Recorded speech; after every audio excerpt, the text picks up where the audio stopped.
guys think about the offensive approach for Toronto? Well, I'll tell you what, they must have had a good shoot-around because they've been fantastic from long range so far, fellas.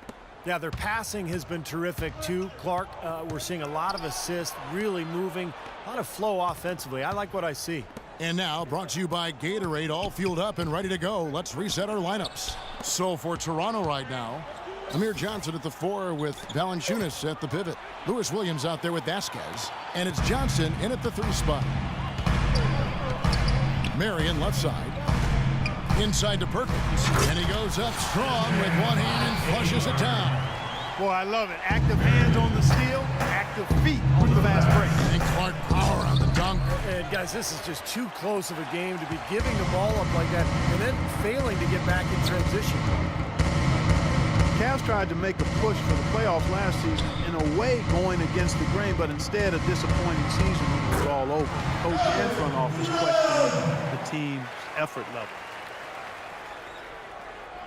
For the Cleveland Cavaliers, their last game a loss to the 76ers in Philadelphia. And one of the factors in that game was they just couldn't get to the foul line and get enough points from the free throw line to make a difference. And it gave those opposing fans a boost every time another foul shot clanked off the rim. They were letting them hear about that. From 12 feet out, Kevin Love again. Love's got the game tied up here for the Cavs. I like the way they're working the ball inside because when you do that, you get higher percentage shots and typically good things happen. Valanciunas dishes to Johnson. The three-pointer is right on target. Johnson's got his second bucket of the night. The D with very little pressure. Shooters, 3 of the last 5 baskets they've allowed have been of the three-point variety. Yeah, and unless they make some rotations and closeouts defensively, there's more to come, Clark. James checked in for Sean Marion. And the Raptors also making a change. Patterson's checked in. Now let's send it to Doris from the sideline. Kevin, DeMar DeRozan, a first-time All-Star in 2014. He's learned from veterans like Kobe the value of watching film. He said, quote, "I'm reading situations better, understanding what I have to do, not just for myself, but the next person on the team. I'm more confident in every decision I make on both ends." Guys, the difference is clearly evident. Yeah, scoring more efficiently and improving as a passer, Doris. Thanks. Well, their plan of attack has been pretty clear to see. Get the ball inside and just take it strong to the hoop. Be dominant in the lane. Well, the defense has been very slow to adjust. I mean, that's 10 straight points now inside.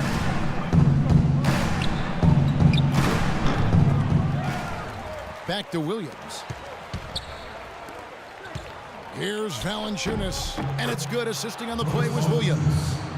Valanciunas has got the lead up to 6 now for the Raptors. And what jumps out at you guys, the assist total. And they have been dominant in that category. It's the ball movement, the player movement, great rhythm. Clearly seems to me a different mindset between these teams. Mozgov, he's checked in for Kendrick Perkins. Here in the second quarter, about 3 minutes to play. Cleveland moving it around. Smith kicks to LeBron.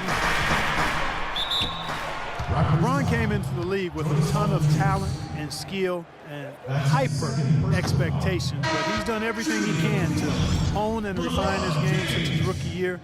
And I think his climbing field goal percentage is an example of that. And Cleveland making a change here. Irving's checked in. And you look at his efficiency down low. LeBron has come a long way, Steve, from his rookie season when he shot just over 41%. Well, it makes sense, Kevin. I mean, the post game is sort of the hardest thing to learn in the NBA, especially for a guy who didn't go to college. So LeBron has put in the time. He's been very efficient down on the block. And that allows him to space the floor around LeBron, which is just a nightmare to guard. And Cleveland making a change here. Thompson's checked in.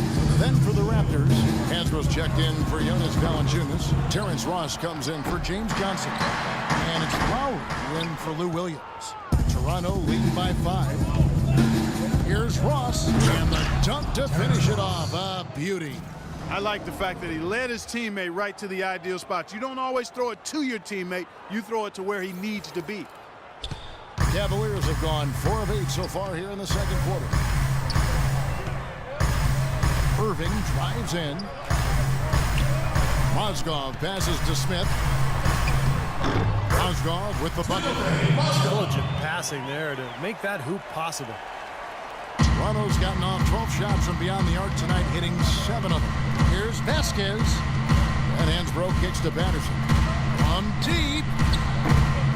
Mozgov grabs the board. Well, they haven't been able to open up a big lead, but the rebounds are starting to add up for them. They may be able to pull away a little bit. Yeah, they've been doing the dirty work inside, Steve, playing a very tough brand of basketball. Ross with the steal, and now it's Ross running. He can go all the way. The big dunk at the end of the break. Terrible transition defense there. I think it would have been pointless, Steve. There was no way anybody was beating him to the basket there. The Cavaliers trail by 7. Irving attacking, and the layup falls. Irving's got 10. Late reaction from the defense.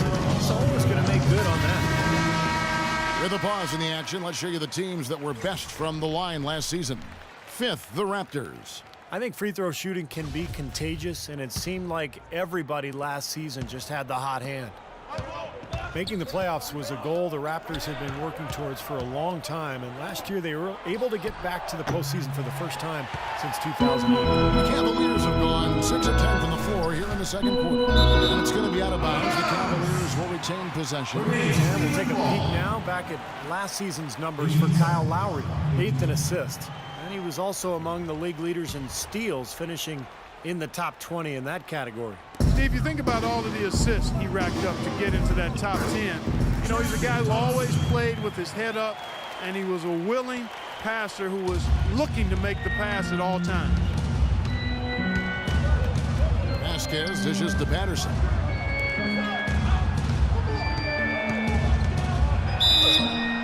And fouled hard that time. He'll get to the line and shoot 2. Yeah, the referee's all over that one. No doubt about it. Clearly a foul. Nothing to argue about there.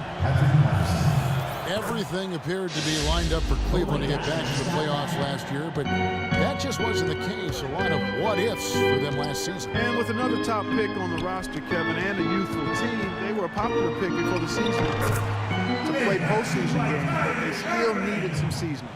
Well, he's been a real positive factor for them today, although, you know, as a team, they've had a lot of negatives mixed in there as well. We've got a 9-second difference between the shot clock and the game clock. Here's James. That's good. James has got 9. Boy, they keep hammering away at him inside, forcing that ball into the paint. Smash mouth basketball. Yeah, and it's a strategy that has served them well in this opening half, Clark. Back to Lowry. Kicks it to Patterson. Passes it to Lowry. Shot clock at 5. Ross with a wide open look. That misses. Would have counted had it gone in. Second quarter ends in a tight one. The Raptors out in front. They're up by 1. And now let's catch up. Gentlemen, I'm over here with